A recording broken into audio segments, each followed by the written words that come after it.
우리 다 같이 찬송가 528장 같이 찬양하시겠습니다. 찬송가 528장입니다.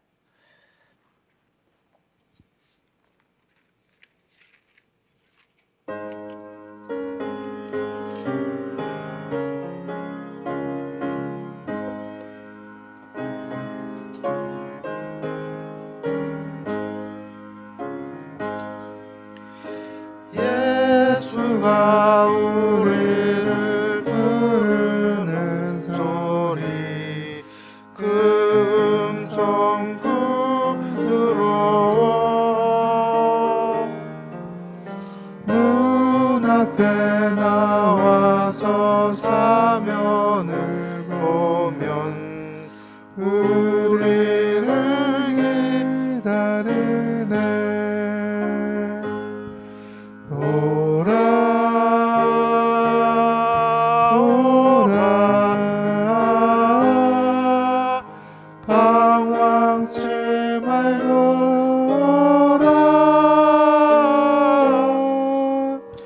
죄 있는 자들아 이리로 오라 주 예수 앞에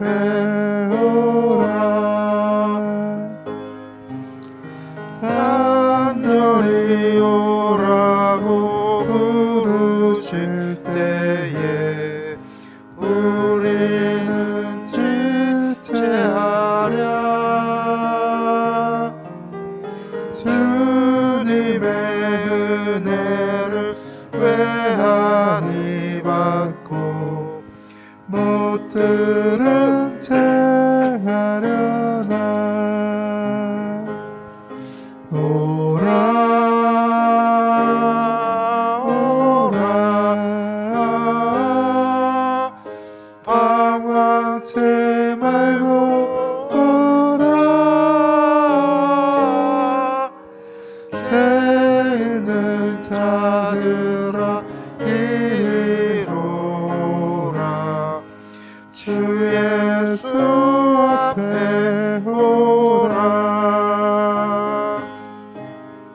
세월이 살같이 빠르게 지나 쾌락이 끝이 나고 사망의 그늘이 너와 내 앞에 둘리며 가리우네.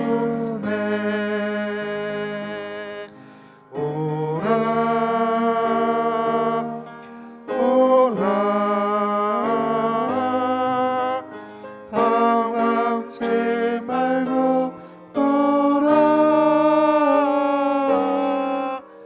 죄 있는 자들아 이리로 오라 주 예수 앞에 오라. 우리를 위하여 예비해 두신 영원한 집이 있어. 죄 많은 세상을 떠나게 될 때 영접해 주시겠네. 오라 오라 방황치 말고 오라 죄 있는 자들아 이리로 오라 주 예수 앞에 오라. 아멘. 오늘 우리 나라를 위해서 기도하십시다. 우리 사랑하는 조국 대한민국을 우리 하나님께서 지켜주시고 보호하여 주셔서 우리나라 모든 국민들이 하나님의 백성들이 되고 이 나라가 하나님의 나라가 될 수 있도록 여러분 기도해 주시기를 바랍니다. 또 이제 얼마 안 있으면 대통령 선거가 있는데 우리 대통령 선거 통해서 정말 하나님의 마음에 합한 자가 뽑혀서 이 나라를 책임지고 이끌어 나갈 그 사람이 뽑힐 수 있도록 여러분 기도해 주시길 바랍니다. 또 우리 정치, 경제, 사회 각 분야에서 부정과 부패가 사라질 수 있도록 오직 하나님의 공의와 하나님의 정의만이 드러날 수 있도록 또 이 문화 가운데 그리스도의 사랑만이 가득할 수 있도록 여러분 기도해 주시길 바랍니다. 또 통일을 위해서도 기도하십시다. 남과 북이 주님의 은혜 가운데 주님의 손에서 하나가 될 수 있도록 복음으로 하나 되고 평화로 하나 되는 이 한반도가 될 수 있도록 여러분 기도해 주시길 바랍니다. 우리 같이 한 목소리로 기도하겠습니다. 은혜가 풍성하신 하나님, 저희들에게 대한민국을 허락하여 주시니 감사합니다. 하나님, 오늘은 사랑하는 주 대한민국을 위해서 기도합니다. 우리 하나님께서 기억하여 주셔서 우리 대한민국이 하나님 말씀 가운데 하나가 되는 이 나라 될 수 있게 하여 주시옵소서. 주님 복음을 듣고 구원을 받는 민족 될 수 있도록 역사하여 주시옵소서. 그래야 이 나라가 하나님의 나라가 되는 역사가 일어날 수 있도록 은혜 가운데 도와주시옵소서. 아버지 하나님, 이 땅에 많은 악한 자들이 가득하고 있습니다. 하나님, 우리 기독교를 전복하려고 하는 세력들도 있고 하나님 나라를 어그러뜨리려고 하는 세력들도 있사온데 하나님이여 붙들어 주셔서 속히 이 땅에 하나님 모든 악한 세력들은 떠나가게 하시고 오직 주님의 뜻 안에서 복음만이 증거되어 하나님 모든 국민들이 복음을 듣고 구원함에 이루는 역사가 일어나게 하여 주시옵소서. 그래서 하나님의 나라가 이 땅에 세워지게 하여 주십시고 하나님 이 나라가 하나님의 나라가 되는 역사가 일어날 수 있도록 은혜 가운데 도와주시옵소서. 하나님, 이제 얼마 있으면 또 대통령 선거가 있는데 하나님께서 기억하여 주셔서 하나님의 마음에 합한 자가 뽑힐 수 있게 하여 주시고 정말 국민을 위해서 나라를 위해서 헌신하고 봉사하는 자가 뽑힐 수 있도록 은혜 가운데 도와주옵소서. 아버지 하나님, 당리당략에 빠지지 않게 하여 주시옵시고 자신들의 욕심만을 채우는 자가 되지 않게 도와주시옵시며 특별히 정치, 경제, 사회, 문화 각 분야에서 하나님의 뜻이 이루어질 수 있도록 은혜 가운데 도와주시옵소서. 아버지 하나님, 이 땅에 부정과 부패가 다 사라지게 하시고 불신과 불의가 떠나갈 수 있게 도와주시옵시며 하나님의 공의와 하나님의 정의만이 이 땅 가득히 드러날 수 있도록 주님 도우시고 인도하여 주옵소서.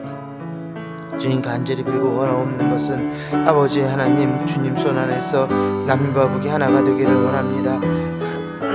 이제 속히 저 북한 땅에 들어가서도 하나님 마음껏 주님을 찬양할 수 있는 시간이 올 수 있게 하시고 아버지 하나님, 백두산에서 기도할 수 있는 하나님 놀라운 은혜의 역사들이 일어날 수 있도록 하나님 도와주시옵소서. 남과 북이 하나가 되어서 온전히 한반도의 아버지 하나님, 우리 민족이 하나님의 백성들 다 될 수 있게 하시고 하나님의 나라가 될 수 있도록 역사하여 주옵소서. 아직도 코로나로 인해서 하나님 땅에 많은 어려움이 있습니다. 주님 도우셔서 속히 코로나가 이 땅을 떠나가게 하시고 하나님, 우리 국민이 일상이 회복되어지고 우리 성도들의 아버지 일상이 회복되어서 마음껏 주님을 찬양하며 우리 성도들끼리 교제할 수 있는 시간이 속히 올 수 있도록 은혜 가운데 도와주시옵소서. 주님께서 함께하여 주시기를 빌며 예수님의 이름으로 기도합니다. 아멘. 우리 하나님의 말씀은 데살로니가 후서 2장 9절에서 10절까지의 말씀입니다. 데살로니가 후서 2장 9절에서 10절입니다.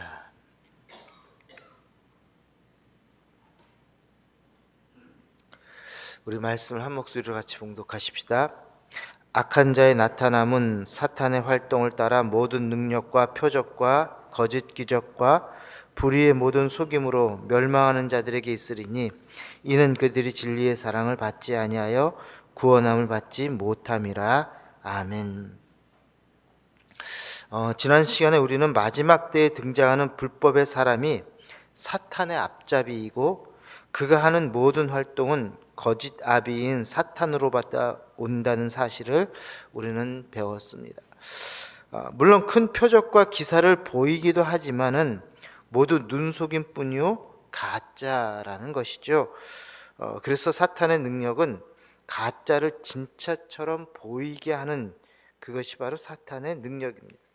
그러므로 이 사탄으로부터 나온 자식들은 거짓말을 모국어로 사용하는 그러한 사람들이기에 이 거짓말을 사용해서 사람들을 미혹한다라는 것이, 마지막 때에 등장할 불법의 사람 적그리스도도 마찬가지입니다. 그도 거짓말을 통해서 사람들을 미혹한다라는 것입니다. 자, 제가 어저께 마지막으로 드렸던 질문이 하나 있습니다. 무엇이었냐면, 자, 그렇다면 왜 하나님은 그 불법의 사람을 굳이 등장하게 하여서 그러하여금 성도들을 미혹해 하는 것일까? 미혹하도록 왜 허락하시는 것일까? 그냥 그 성령께서 그 불법의 사람이 등장하지 못하도록 막아주시면 좋겠는데, 잠깐 피할 시간을 주심으로 인해서 그 불법의 자가 등장을 해서 우리 믿음의 사람들을 또 사람들을 왜 미혹해 하는 것일까? 자, 거기에 대한 대답이 오늘 9절과 10절에 나와 있습니다. 우리 다시 한번 9절과 10절 같이 읽겠습니다. 악한 자의 나타남은 사탄의 활동을 따라 모든 능력과 표적과 기적과 불의의 모든 속임으로 멸망하는 자들에게 있으리니 이는 그들이 진리의 사랑을 받지 아니하여 구원함을 받지 못함이라. 아멘. 여러분, 9절에 보면 사도 바울은 불법의 사람이 행하는 능력과 표적과 이적, 이 모든 것은 다 거짓이다라고 지적을 하고 있습니다. 자, 그리고 10절에서 바울은 그 속임수에 속아 넘어가는 자들이 있다고 하면서 그들을 가리켜서 뭐라고 이야기하죠? 멸망의 사람들, 멸망하는 자들, 그렇게 말씀을 하고 있습니다. 자, 우리는 앞절 데살로니가 후서 2장 3절에서 사도 바울이 마지막 때에 등장할 불법의 사람을 가리켜서 멸망의 아들이라고 설명하는 것을 보았어요. 따라서 지금 사도 바울이 지금 말하고 있는 이 멸망하는 자들은 바로 멸망의 아들, 즉 불법의 사람의 속임수에 넘어간 사람들이라는 것이, 적그리스도의 속임에 넘어간 자들이 누구냐? 멸망하는 자들이라는 사실입니다. 자, 그러므로 여러분, 이 마지막 때에 멸망하는 자들, 즉 적그리스도의 미혹함에 속임에 넘어가는 자들이 있다라는 것이에요. 여러분, 신천지가 한 사람의 포교 대상자를 확보하기 위해서 얼마나 치밀하게 분석하고 또 그에 맞추어서 적절한 계획을 세우는지 알고 있습니까? 여러분, 한 사람을 넘어가게 하기 위해서, 미혹하기 위해서 이 신천지는요, 정말 아주 철저하게 계획을, 시나리오를 세워놓고 있습니다. 예를 들면 그런 것이, 누군가가 한 사람을 자기네 신천지로 끌어들이기 위해서 그 사람과 친해집니다. 인간적 관계를 맺게 되죠. 뭐 예를 들어서 교회에 와서 교회에서 열심히 봉사를 하면서 옆에 있는 사람과 친해지게 됩니다. 자, 그래서 친해지게 되면서 어느 날은 같이 카페에 가서 차 한 잔 마시자고요. 그 차를 마시는데 지나가는 사람을 반갑게 이분이 인사합니다. 누구냐면 자기가 알던 목사님이라는 거예요. 그리고는 지나칩니다. 그런데 또다시 다음번에 또 카페에 가서 먹는데 그 목사님이 또 등장을 하는 것이. 그러면서 그 목사님이 너무너무 훌륭한 목사님이고 저 목사님한테 성경 공부받으면 정말 재밌다고 그렇게 꼬셔서 결국 그 목사님 밑에서 성경 공부를 받게 한다는. 여러분, 이게 이미 계획된 일이라는 거예요. 그리고 그 목사님이 그 사람을 보면서 당신 가정에 이런 일이 있지 않느냐고, 처음 보는 사람인데 자기한테 그런 이야기를 하면 깜짝 놀라지 않겠습니까? 근데 그 정보를 누가 줘요? 처음에 사귀었던 그 신천지 사람이 정보를 빼다가 그 사람한테 알려주는 것이. 자, 그런 식으로 이미 한 사람을 포교하기 위해서는요, 신천지에서는 37가지의 상황을 연출하는 연습을 한다고 합니다. 이렇게 때는 이렇게 대처를 하고, 이럴 상황에서는 이렇게 이야기를 하고, 이미 36가지의 상황을 연출해서 그것을 충분히 연습한 다음에 그 다음에 교회에 침투하는 것이, 그게 추수꾼들이거든요. 그래서 한 사람 한 사람을 그런 식으로 미혹하게 한다라는 것입니다. 자, 그러면 여기서 우리가 한 가지 심각한 질문을 좀 해봐야 되는데요. 신천지의 불의한 속임수에 넘어가서 신도가 된 사람들이 주님의 재림하시는 그때에 마지막 때에 과연 그들은 어떻게 될까라는 것이. 여러분, 이단에 빠진 사람들, 꾀임에 넘어가서, 미혹에 넘어가서 이단에 빠진 사람들은 정말 주님께서 재림할 그때에 어떻게 될까? 사도 바울은 뭐라고 이야기합니까? 멸망하는 자들이 될 것이다. 멸망하는 자들이 될 것이다. 지옥에 가게 된다라는 것이죠. 자, 그런데 여러분, 어떻게 보면 그들은 피해자 아니겠습니까? 열심히 교회 잘 나오고 순종하고 또 열심히 믿는 것 같았던 그 사람이 신천지의 속임수에 넘어가서, 그렇게 속임수에 미혹되어서 그쪽으로 넘어갔는데, 어찌 보면 신천주의 속임수를 몰랐을 뿐이기에 정상을 참작할 만한 그런 사람이 아닐까라는 것이. 과연 신천지의 속임수를 몰라서 넘어갔는데 그들과 함께 멸망을 받아야 한다? 속았다는 사실이 정상을 참작해 줄 만한 사항은 아닐까라는 그러한 질문입니다. 여러분들은 어떻게 생각하세요? 자, 여러분 10절에 보면은요, 불의의 모든 속임으로 멸망하는 자들에게 있으리니 라는 말씀이 있습니다. 자, 이게 원어를 보게 되면은요, 불법의 사람의 속임수는 오직 멸망하는 자들에게만 통한다라는 뜻입니다. 여러분, 그렇습니다. 모든 사람들이 불법의 사람의 속임수에 넘어가는 것은 아니라는 것이. 누가 넘어가느냐? 속는 사람들만 속게 되어 있다라는 것입니다. 그리고 속는 자는 결국은 멸망하는 자가 된다라는 거예요. 자, 여러분, 속았다고 해서 심판대 앞에서 정상 참작의 이유가 되는 것은 아니라는 것이죠. 자, 그렇다면 왜 그들은 그렇게 넘어가는 것일까? 속아 넘어가는 것일까? 단지 속임수의 전문가인 이 불법의 사람이 기술적으로 아주 치밀한 계획을 세워서 그렇게 해서 그들을 깜짝같이 속였는데, 그 속임수에 넘어갔다고 해서, 예를 들어서 여러분 보이스피싱에 속아 넘어간 사람, 그래서 돈을 잃은 사람, 여러분 그 사람의 잘못이 무엇이 있겠습니까? 속아 넘어간 게 잘못일까요? 어찌 보면 그렇게 이야기할 수도 있겠죠. 속아 넘어간 게 잘못일 수도 있어요. 그런데 너무 계획적으로 정말 우리의 상상을 초월할 정도로 계획을 가지고 그렇게 시나리오를 가져서 우리를 속여 넘어갔는데, 내가 좀 어리석은 것 때문에, 내가 좀 마음이 약한 것 때문에 속아 넘어갔는데 그것 때문에 내가 지옥 가야 된다? 어찌 보면 좀 억울한 것 같지 않으세요? 자, 그런데 사도 바울은 단호하게 이야기를 하죠.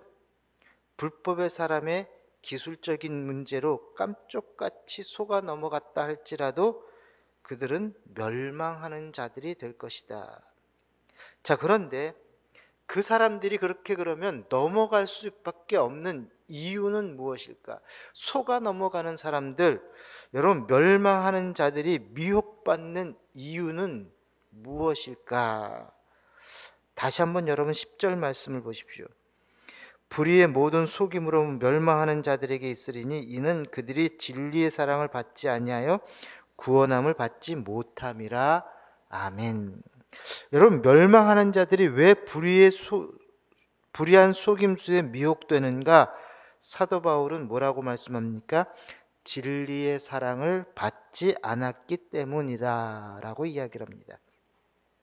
여기서 받지 않았다라는 것은요, 받아들이질 않았다라는 것이, 즉 진리의 사랑을 받아들이지 않았기 때문에 그들은 속임수에 넘어간다라는 것이.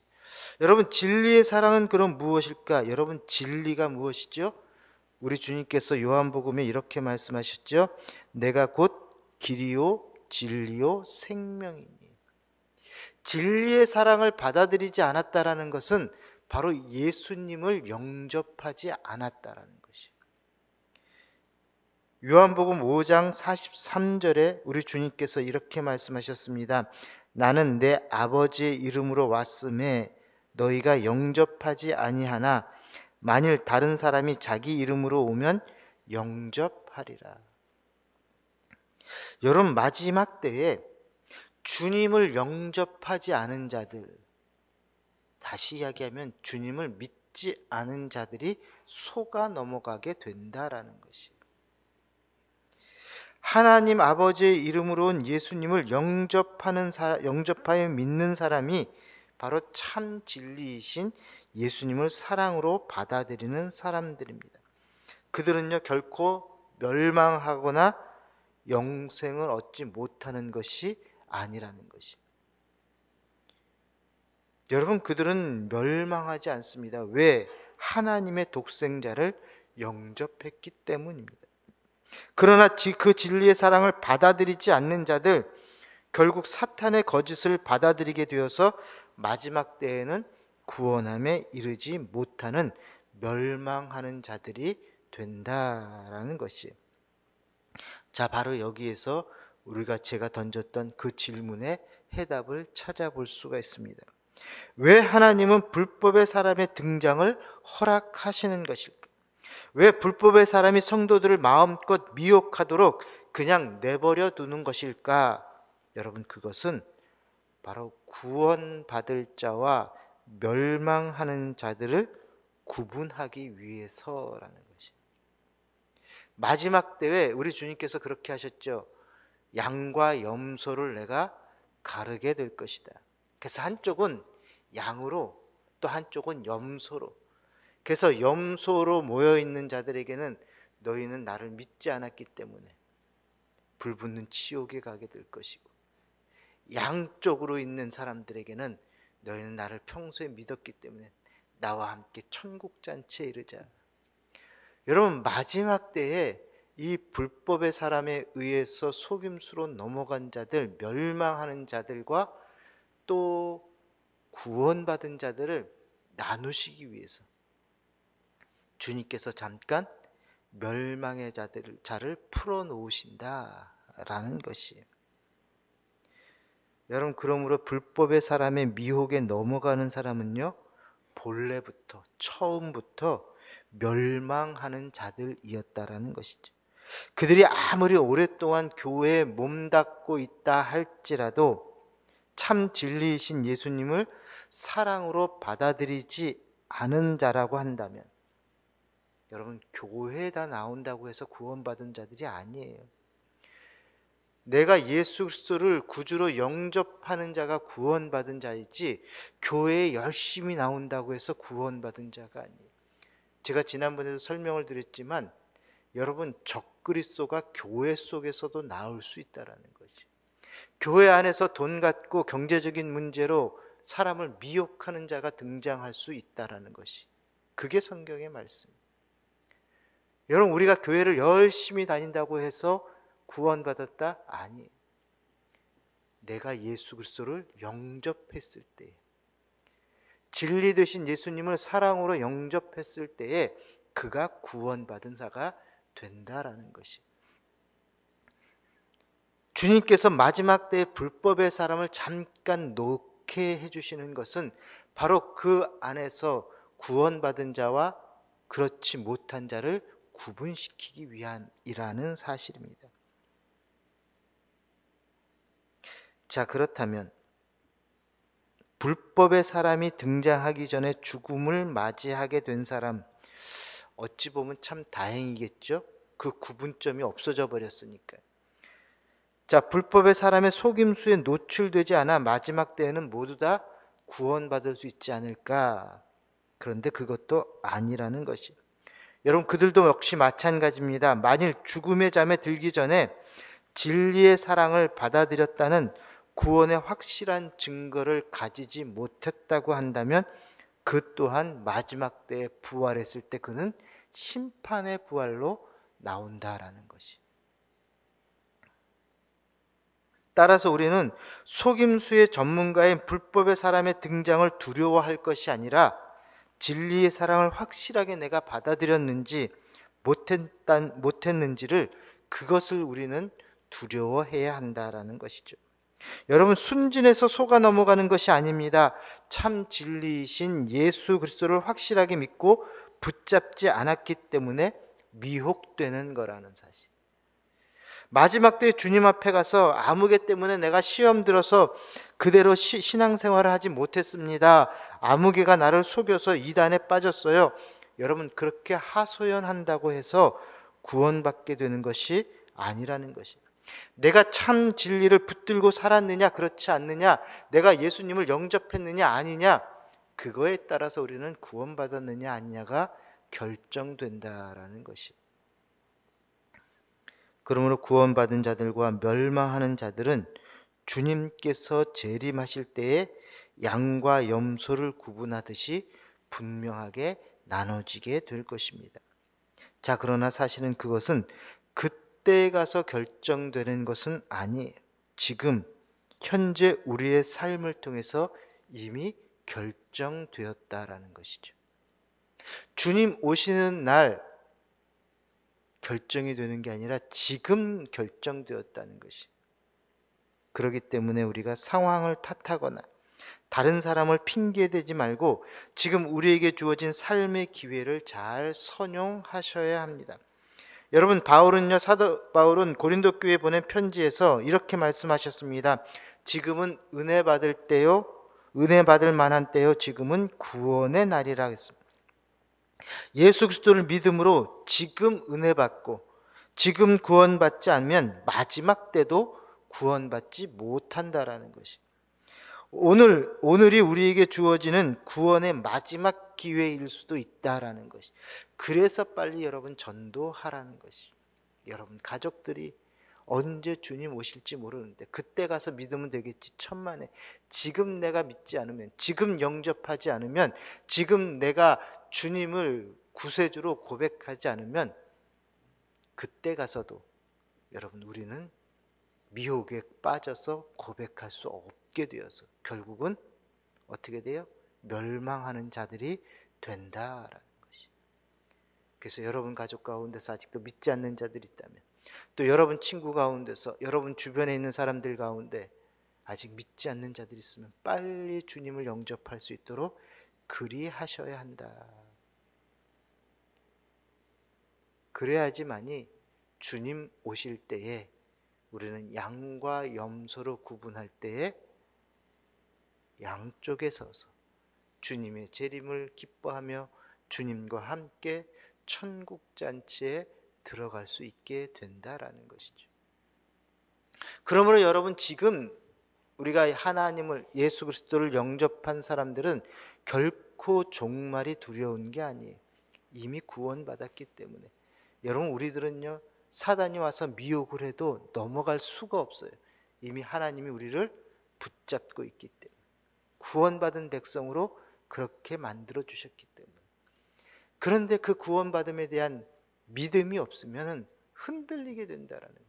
예수님을 영접하지 못하고 그냥 그 상태로 살아간다면 결국 그는 처음부터 주님을 영접하지 않았기 때문에 결국 멸망의 사람이 되는 것이. 그러므로 우리가 주어진 이 구원의 마지막 기회일지도 모르는 이 시간을 우리는 구원받은 자로 살다가 주님 품 안에 안길 수 있는 저와 여러분들 될 수 있기를 소망합니다. 기도하십시다. 은혜가 풍성하신 아버지 하나님, 감사합니다. 저희들을 주님의 자녀로, 주님의 백성으로 부르시고 구원받은 백성으로 선택해 주시니 감사합니다. 아버지 하나님, 이제 이 기쁨의 소식을 저희들 우리 주변에 전할 수 있도록 인도하여 주시옵소서. 하나님, 예수께서 언제 다시 오실지 모르는 이때에 하나님, 미혹의 자들, 적그리스도에 의해서 미혹받는 일이 없도록 주님 속히 저희들 전도하여서 그들도 우리와 함께 천국 잔치에 갈 수 있도록 은혜 가운데 인도하여 주옵소서. 오늘도 그 사명을 잘 감당할 수 있는 우리 모든 성도들 되게 하여 주옵소서. 오늘도 귀한 예물 드린 손길들 있습니다. 하나님 앞에 감사해서 또 하나님 기도의 제목을 가지고 주님 앞에 예물 드렸사오니 하나님, 저들의 마음의 소원들 다 이루어지게 하여 주옵소서. 예수님의 이름으로 기도합니다. 아멘. 하늘에 계신 우리 아버지, 아버지의 이름을 거룩하게 하시며 아버지의 은혜가 아버지의 뜻이 하늘에서와 같이 땅에서도 이루어지게 하소서. 오늘 우리에게 일용할 양식을 주시고 우리가 우리에게 잘못한 사람을 용서하여 준 것 같이 우리 죄를 용서하여 주시고 우리를 시험에 빠지지 않게 하시고 악에서 구하소서. 나라와 권능과 영광이 영원히 아버지의 것입니다. 아멘. 자유롭게 기도하다 가시기 바랍니다.